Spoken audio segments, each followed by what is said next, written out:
जी हाँ दोस्तों, आप लोग देख रहे हैं प्रो बाई 1 मिलियन। तो फिर से एक बार स्वागत है प्रो बाई 1 मिलियन में।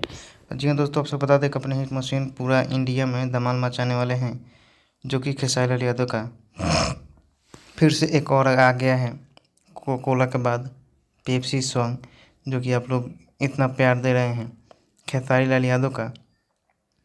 और इसको रिलीज़ किया गया है खेसारी म्यूजिक वर्ल्ड पे, जिस गाने का नाम है पेप्सी, और काफ़ी ज़बरदस्त गाना है।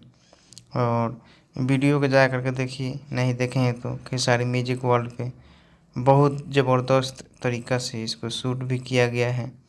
और कोको कोला के बाद में पेप्सी इस साल का 12 सॉन्ग होगा।